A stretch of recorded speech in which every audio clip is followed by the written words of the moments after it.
சொல்லியா தர்மலிங்கம்? சார் எங்க இருக்கீங்க? மதுரையில தான் சுத்திக்கிட்டு இருக்க. சார் இன்னும் நீங்க ஊருக்கு போகலையா? யோ, எங்க அக்காக்கு என்னாச்சு ஏதாச்சுன்னு தெரியாம எப்படி ஊருக்கு போறது? என்ன சார் நீங்க உங்க அக்கா மேல எம்புட்டு பாசம் வச்சிருக்கீங்க. ஆனா உங்க அக்கா உங்க மேல பாசமெல்லாம் எதுவும் வைக்கல சார். என்னையா சொல்ற? அட ஆமா சார். இருங்க, உங்க அக்கா உங்களை மன்னிக்கவும் இல்லை, உங்க மேல உள்ள பாசத்துல உங்களுக்கு சொத்தும் எழுதி வைக்கல. யோ, என்ன நடந்ததுன்னு முழுசா சொல்லு. சார் நேத்து உங்க அக்கா கிட்ட பாரதியும் அவ மகளும் போன்ல பேசினாங்க. அந்த விஷயம் உங்களுக்கு தெரியுமா? சார் அந்த பாரதி என்னமோ நல்லவ மாதிரி உங்க அக்கா கிட்ட மன்னிப்பு கேட்டதும் உங்க அக்காவும் மனசுல இருக்கிற அம்புட்டையும் சொல்லிட்டாங்க போல் இருக்கு.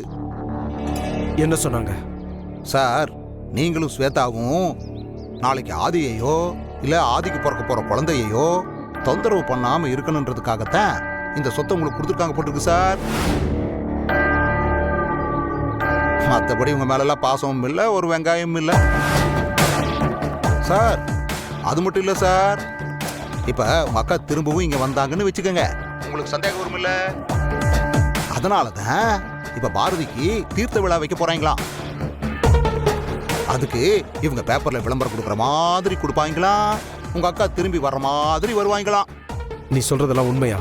சார் இந்தாருங்க, உங்களுக்கு இப்ப நம்பிக்கை வரலன்ட்டு வைங்களேன், உடனே நீங்க ஆதிக்கு போனை போட்டு பாரதிக்கு தீர்த்த விழா வைக்க போறாங்களா இல்லையா கேளுங்க பாப்போம். சார் அவங்க மட்டும் இல்லைன்னு சொல்லிட்டாங்கன்னு வைங்க, நீங்க என்ன வேணாலும் பண்ணுங்க சார். சார் இது அம்புட்டும் பாரதியோட பிளான் தான் நினைக்கிறேன் சார். சார் இங்க இருங்க, அவளை பொறுத்த வரைக்கும் இந்த சொத்தெல்லாம் உங்களுக்கு போகக்கூடாது, அதுதான் அவளோட குறிக்கோள்னு நினைக்கிறேன். ஏற்கனவே அவளுக்கும் வாசுவுக்கும் பிறந்த குழந்தைக்கு தான் இந்த அம்புட்டு சொத்தும் போய் சேரணும்னு சொல்லி ஆதிக்கு பிறக்க போற குழந்தைய கலைக்க போனான். இப்ப இந்த சொத்துல உங்களுக்கு பங்கு வரும்னு சொல்லிவிட்டு உங்க அக்காவை வச்சு ஏதோ டிராமா பண்றா சார். அது மட்டும் நல்லா தெரியுது சார். அந்த பாரதிக்கு நான் எவ்வளவு மோசமானவன் மறந்து போச்சுன்னு நினைக்கிறேன். நான் யாருன்னு அவளை காட்டுறேன். சார் என்ன சார் நீங்க இப்படி அவசரப்பட்டு இருக்கீங்க? இப்ப இந்த பாரதியை தண்டிக்கணும்னு வச்சுக்கோங்களேன், படக்குன்னு இப்படி எல்லாம் கோவப்படக்கூடாது சார். இங்க இருங்க, வேற மாதிரி ஒண்ணு பண்ணோன்னு வச்சுக்கோங்களேன், அவ சாவர வரைக்கும் இந்த வேதனையோடவே இருந்துட்டு இருப்பா. இல்லாண்டா ஈஸியா செத்து போயிடுவா சார். வேற மாதிரினா புரியல சார்.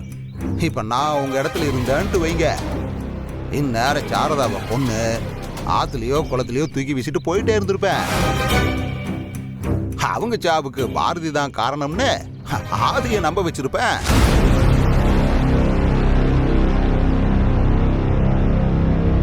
சார் அதுக்கப்புறம் அந்த பாரதியை நாம் ஒன்றும் பண்ண வேண்டாம், அந்த ஆதி பையிலே தண்டனை கொடுத்துருவான் சார். அதுக்கப்புறம் அந்த பாரதி ஆசைப்பட்ட சொத்தும் கிடைக்காது, ஆதி கூட வாழ்ற சுகமும் கிடைக்காது.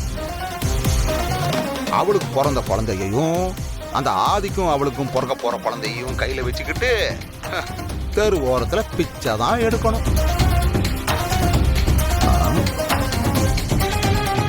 சார் என்ன சார் எதுவும் பேச மாட்டீங்க? இல்ல, நீ சொல்றதை யோசிச்சு பார்த்துட்டு இருக்க.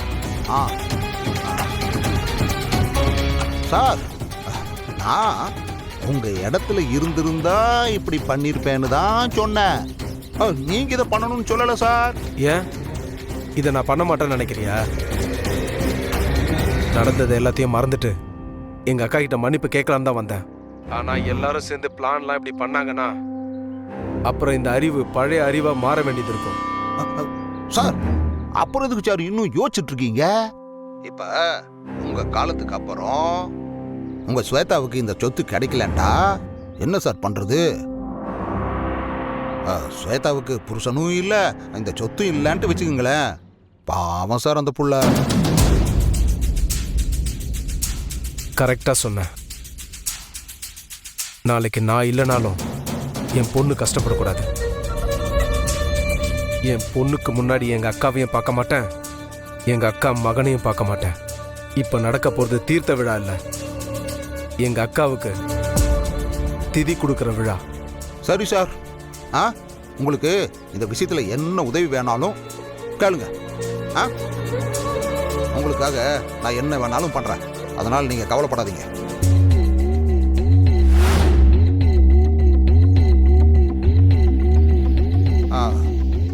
சரி சார், நான் அப்புறம் கூப்பிட்றேன் சார் உங்களை.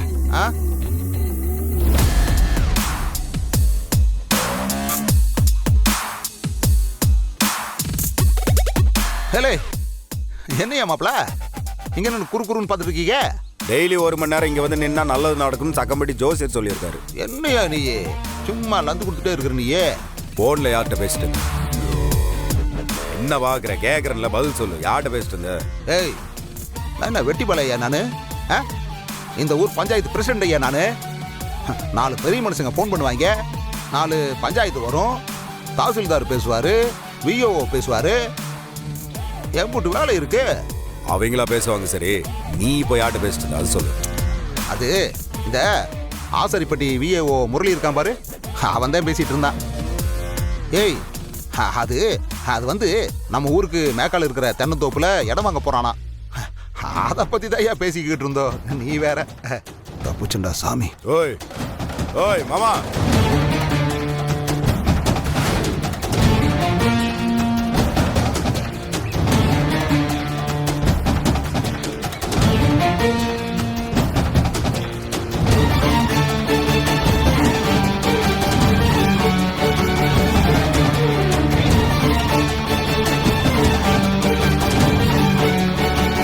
கேட்குறேன், தப்பா நினச்சிக்க.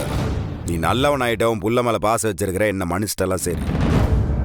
இருந்தாலும் எனக்கு உன் மேலே ஒரு சந்தேகம் இருந்துகிட்டே இருக்கு. அதனால தான் கேட்குறேன். கேட்கட்டா? என்ன கேளியா?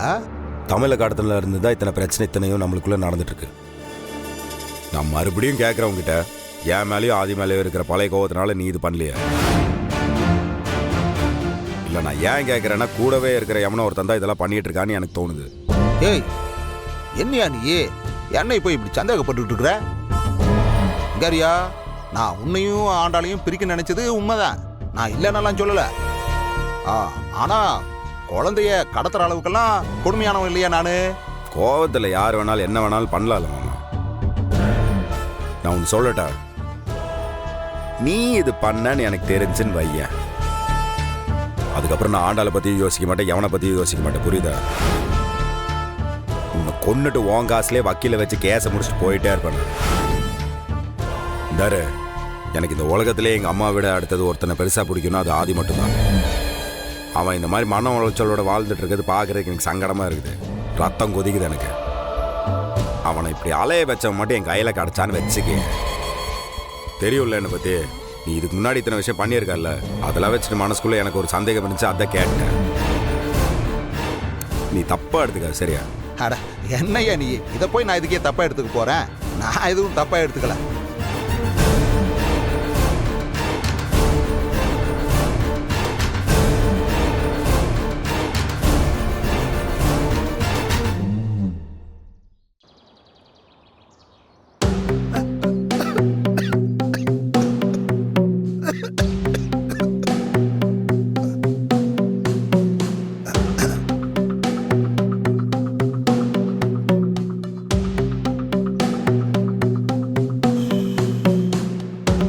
தர்மலிங்க, அங்க என்னடா பண்ணிட்டு இருக்க?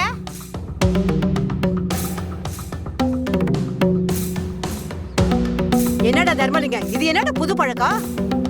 ஏங்க, என்னாச்சு உங்களுக்கு? ஏன் திடீர்னு இந்த மாதிரி பண்ணிட்டு இருக்கீங்க? கல்யாணத்துக்கு அப்புறமும் சரி, கல்யாணத்துக்கு முன்னாடியும் சரி, இப்படி ஒரு பழக்கம் உங்களுக்கு இருந்ததே இல்லையே. இப்ப என்ன இதெல்லாம் புதுசா இருக்கு? ஏய், இப்ப நான் கொலையா பண்ணி போட்டேன். ஏதோ மனசு சரியில்லை தோணுச்சு, சிகரெட் பிடிச்சேன்.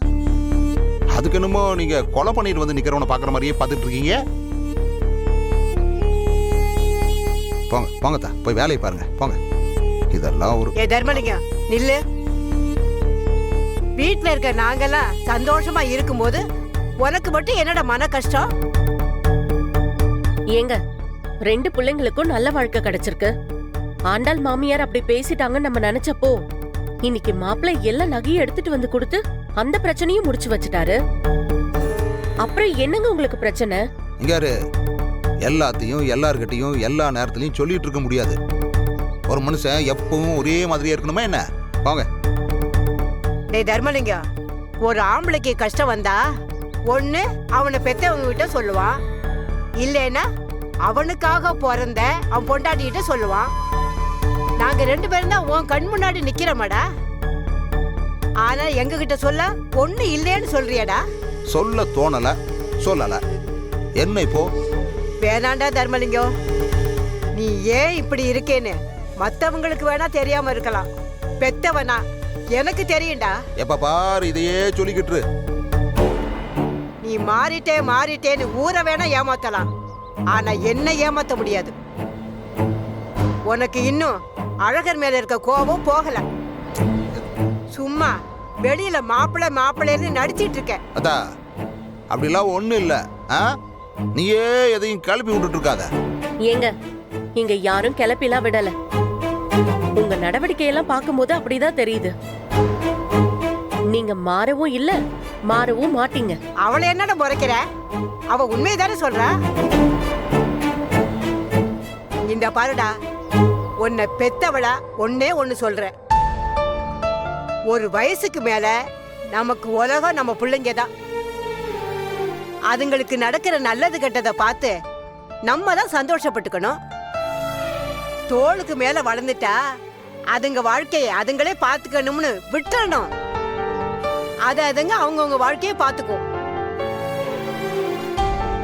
அதை விட்டுட்டு அவங்க வண்டியை பிடிச்சி ஓட்டவும் கூடாது, அவங்க போற வழியில குறுக்க படுக்கவும் கூடாது. ஏத்தா, இப்ப என்ன நீ என் பொண்ணு வாழ்க்கைய நானே கெடுக்கிற மாதிரி பேசிட்டு இருக்கிற? நீ இல்ல இது மட்டும்தான் எனக்கு கஷ்டமா? இல்ல வெளியில வேற எந்த கஷ்டமும் இருக்காதா எனக்கு? சும்மா எதையாவது ஒண்ணு எங்கேயாவது முடிச்சு போட்டு வை. இந்த பஞ்சாயத்து ஆபீஸ்ல ஒரு பிரச்சனை, அது போட்டு மண்டையை உடைச்சுக்கிட்டு இருக்கு. அதுக்குள்ள 2 பேரும் முழங்காலுக்கும் மொட்டை தலைக்கும் முடிச்சு போட்டு எதையாவது ஒண்ணு சொல்லிக்கிட்டு இருங்க. நாங்க இவ்ளோ சொல்லியும் நீங்க எதையுமே ஒத்துக்க மாட்டீங்கல்ல? இங்க பாருங்க, நீங்க ஆண்டாள் புருஷனை எப்படி நினைக்கிறீங்கன்னு எனக்கு தெரியாது. ஆனா இந்த காலத்துல இப்படி ஒரு பையன் யாருக்குமே மாப்பிள்ளையே கிடைக்க மாட்டாரு. இதோ அத்தையை வச்சுட்டு தான் சொல்றேன். நாளைக்கு அத்தையோடைய நகையெல்லாம் நீங்க எனக்கு கொடுத்துருவீங்களா? கட்டின பொண்டாட்டி அசிங்கப்படக்கூடாதுன்னு மொத்தத்தையே தூக்கிட்டு வந்து கொடுத்திருக்காரு. இதை விடவா வேற மாப்பிள்ளை நமக்கு கிடைச்சிட போறாங்க? உங்க வெட்டி வீராப்பால நம்ம பொண்ணு வாழ்க்கையை கெடுத்துறாதீங்க. அதையும் மீறி நான் அப்படித்தான் செய்வேன்னு நெஞ்சை நிமித்திக்கிட்டு நடந்தேன்னா கருப்பு ஒண்ண காவை வாங்கிருண்டா, கண்டிப்பா காவு வாங்கிரும். மாற வேண்டியது நாங்களும் மாப்பிள்ளையும் இல்லைங்க, நீங்க தான். உங்களை மாத்திக்கோங்க, இல்லனா ஆண்டாளே உங்களை மதிக்க மாட்டா. உங்க சுயநலத்துக்காக நீங்க என்ன வேணாலும் பண்ணுவீங்கன்னு ஆண்டாளுக்கு எப்பவும் புரிஞ்சிருச்சு. அவளுக்கு நீங்க இப்படி எல்லாம் இருக்கீங்கன்னு தெரிஞ்சா உங்களை தூக்கி எறிய 1 நிமிஷம் கூட ஆகாது. அத மட்டும் ஞாபகத்துல வச்சுக்கோங்க.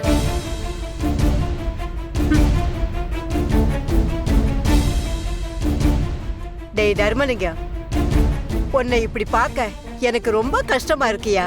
வேணாயா, எல்லாரையும் அரவணைச்சு வாழியா. இப்படி தனியா நின்னு தனியா பேசி தனியா சிரிச்சு இப்படி தனியாவே இருந்தா அதுக்கு பேர் வாழ்க்கை இல்லடா, அது வனவாசம். கொஞ்சம் யோசிச்சு நடந்துக்கையா.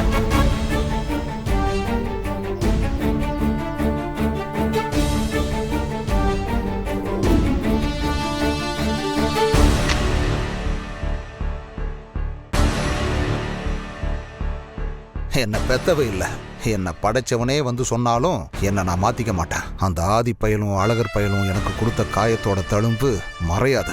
அவனுங்க நிம்மதியா இருந்தா நான் நிம்மதியா இருக்க மாட்டேன். அவனுங்க அழுகதான் எனக்கு சந்தோஷம், அவனுங்க கண்ணீர் தான் எனக்கு தீர்த்தம். 2 பேரையும் அவ்வளவு ஈஸியெல்லாம் விட்டுற மாட்டேன். அவனுங்க அழியிற வரைக்கும் நான் இப்படித்தான் இருப்பேன்.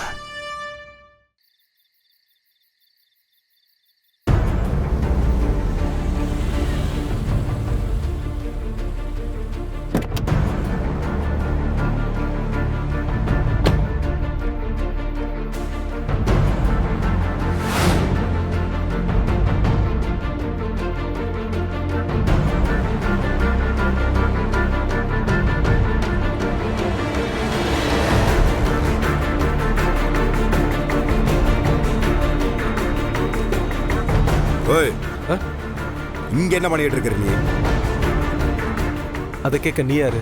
என்னையா பேச்சுல ஒரு மாதிரியா இருக்குது? எதிரில் பேசுறவனை பொறுத்து தான் என் பேச்சும் இருக்கும். அதான் எனக்கும். ஆள் இல்லாத வீட்டுக்கு வந்து என்ன பண்ணிட்டு இருக்கிற நீ? சாம் கிளம்பி போ. சரியா கோல வெறியில இருக்கிற நான் உன்னால. தம்பி, மற்றவங்கள மாதிரி என்ன நினைச்சிடாத. நான் ரொம்ப மோசமானவன். அதான் தெரியுமே நீ எப்படிப்பட்ட ஆள், எதுக்கு இங்கே வந்திருக்கிறேன்னு. நீ வந்ததுல இருந்து இங்கே என்னென்ன நடக்குதுன்னு எல்லாம் எனக்கு தெரியும்யா. என்ன உன்னை ஆதி உன்னை நம்புறான். அந்த ஒரே காரணத்தினால தான் உன்னை நான் கண்டுக்காம இருக்கேன் நான். இல்லைன்னா இத்தனை நேரம் உன்னையெல்லாம் நிற்க வச்சு பேசிட்டு மாட்டேன் நான். ஆதியோட பொண்ணு காணாமல் போனதுக்கு உனக்கு ஏதாவது சம்மந்தம் இருக்குன்னு எனக்கு தெரிஞ்சுன்னு வச்சுக்கேன். நான் உன்னை விட மோசமான ஆள்னு உனக்கு அப்போ தெரியும். ஏன் அது எப்படி தம்பி? எல்லாரும் சேர்ந்து பிளான் பண்ணுவீங்களா? இல்ல பாரதி பிளான் போட்டு கொடுத்து நீங்க எல்லாரும் அதுக்கேத்த மாதிரி டிராமா பண்ணுவீங்களா? ஏய், அந்த பாரதி யாரு, அவ சொத்துக்காக என்ன பண்ணுவா, இப்ப அவ என்ன பண்ணிக்கிட்டு இருக்கா, எல்லாமே எனக்கு தெரியும். இப்ப நான் இங்க வந்ததே அவளை பார்த்து எல்லாம் சொல்லிட்டு போறதுக்கு தான். ஆனா நான் இங்க வரேன்னு யாரோ அவகிட்ட சொல்லிட்டாங்க போல இருக்கு. அதான் பயந்து வீட்டை பூட்டிட்டு போயிட்டா போல இருக்கேன். யா உன்னையெல்லாம் பார்த்து பாரதி இல்லை, அவ குழந்தை கூட பயப்பட மாட்டான். காமெடி பண்ணாது, நீ கிளம்பி போய. உனக்கெல்லாம் சாரதமா சொத்து கொடுத்து நீ தெரிந்தல. அந்த சொத்து எங்களுக்கு வரக்கூடாதுன்னு தானே பாரதி என்னென்னமோ பிளான் பண்ணிக்கிட்டு இருக்கா. பாரதி என்ன பண்ண உன்ன? அது அவகிட்ட கேள. புரியல எனக்கு. தபார், இந்த அறிவு என் அக்காக்காக மட்டும்தான் மாறுவான், வேற யாருக்காகவும் மாற மாட்டான். யோ இல்லையா, நீ பாட்டுக்கு வந்த நின்ன எல்லா தப்பு பாரதி பண்ண மாதிரி பேசி நீ பாட்டு கிளம்பி போயிட்டே இருக்கிற. உனக்கு என்னையா பிரச்சனை? பிரச்சனை எனக்கு இல்லை தம்பி, உங்க பாரதிக்கு தான். அதுவும் என்னால தான் வரப்போகுது. இந்த சொத்துக்காக தான் நான் ரொம்ப கஷ்டப்பட்டேன். இப்ப எங்க அக்காவே மனசு வந்து சொத்தை எங்களுக்கு கொடுத்துட்டாங்க. ஆனா அதை கெடுக்கிறதுக்கு பாரதி என்னென்னலாம் பண்ணிக்கிட்டு இருக்கான்னு எனக்கு தெரியும். தபார், அவளை இதோட நிறுத்திக்க சொல்லு. இன்னொரு தடவை எனக்கும் என் பொண்ணுக்கும் ஏதாவது பிரச்சனை கொடுத்தா அப்புறம் என்னை பழைய அறிவாக தான் பார்க்க வேண்டியது இருக்கும். குறுக்க எங்க அக்கா வந்தாலும் சரி, எங்க அக்கா மகன் ஆதி வந்தாலும் சரி, யாரை பத்தியும் யோசிக்க மாட்டேன்.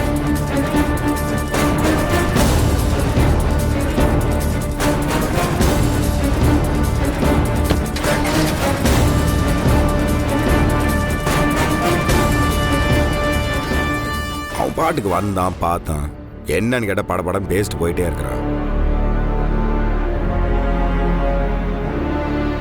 இந்த ஆள் தான் அன்னைக்கு போலீஸை கூப்பிட்டு வந்து ஆதி அரெஸ்ட் பண்ண சொன்னான். அடுத்த நாள் இவனே வந்து சாரதா அவன்கிட்ட மன்னிப்பு கேட்கணும்னு வந்து நிற்கிறான். தமிழ் காணாமல் போனப்போ இவன் தான் பண்ணியிருப்பான்னு ஆதி கிட்ட சொன்னான். அவன் இவன் பண்ணியிருக்க மாட்டான்றது ஸ்ட்ராங்காக சொல்கிறான். இப்போ என்னடா நான் வந்து பாரதி சொத்துக்கு ஆசைப்படுறான்னு சொல்லிட்டு அவளை கொலை பண்ணுற அளவுக்கு வந்து பேசிட்டு போனான். இங்கேயோ இடிக்குது. ஒருவேளை நம்ம சந்தேகப்படுற மாதிரி நம்ம பக்கத்தில் இருக்கிறவங்க தான் இவனை தூண்டி விட்டு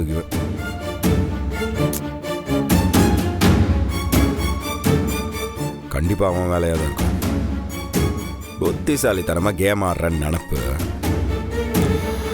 பல நாள் திருட ஒரு நாள் மாட்டி தானே ஆகணும். மாட்டுவோம்.